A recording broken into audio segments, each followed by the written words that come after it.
श्री स्वामी समर्थ. चला आज आपल्या गार्डनमध्ये आपण ही नागवेलीची झाडे लावून घेणार आहे. ही कसं मुळी मुळी चिटकलेलं असते, तर आपण हो का इथं आधी एक सरी बारीक केलेली होती, त्यात आपण नागवेलीची लागण केलेली आहे. का तर ही सावलीलाच नागवेलीची लागण चांगली असते, का तर उन्हात तिची पानं करपून जातात, म्हणून आपण ही सावलीलाच लावणार आहे गार्डनमध्ये आपल्या. हो का इथं असे आपण अशी एक चारी करून घेणार आहे. आणि ह्याला मुळे आहेत ना, तर ही अशी मुळीला आपण अशी लावणार आहे. बघा ह्याला मुळ्या भरपूर आलेल्या होत्या.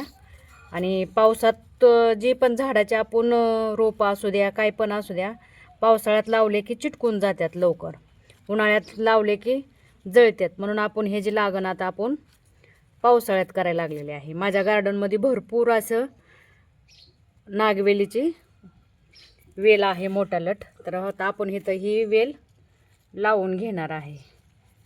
म्हणजे पाऊस पडला की चिटकून जातात ही नागवेलीची. तर भरपूर नागवेलीचे आपल्या गार्डनमध्ये वेल आहेत. आणि हे शुभ असते ना, नागवेलीची पानं म्हणजे प्रत्येक पूजात असतातच. का तर ते नागवेलीच्या पानादुरी पूजा दुरीच असते ना, नागवेलीचीच पानं लागतात तरच पूजा असते. प्रत्येक आपण सत्यनारायण घातला तर नागवेलीचंच पान लागते. कुठलीही पूजा करा तुम्ही, पहिलं नागवेलीचा मान आहे. त्याच्यामुळं आपल्या गार्डनमध्ये आपण भरपूर असे नागवेली लावलेले आहे. बघा इथं पण लावली.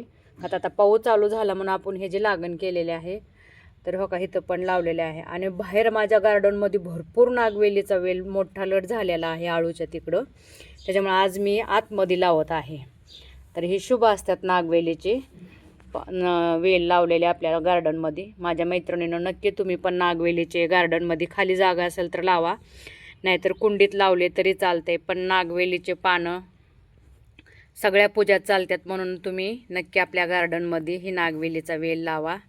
पावसाळ्याच्या दिवसात चिटकून जाते, उन्हाळ्यात ही काही येत नाही, जळून जाते, म्हणून तुम्ही पावसाळ्यात हे जे लागण करा, चांगलं असते. आणि माझे जर तुम्हाला व्हिडिओ आवडले असेल तर कमेंट करा, फॉलो करा,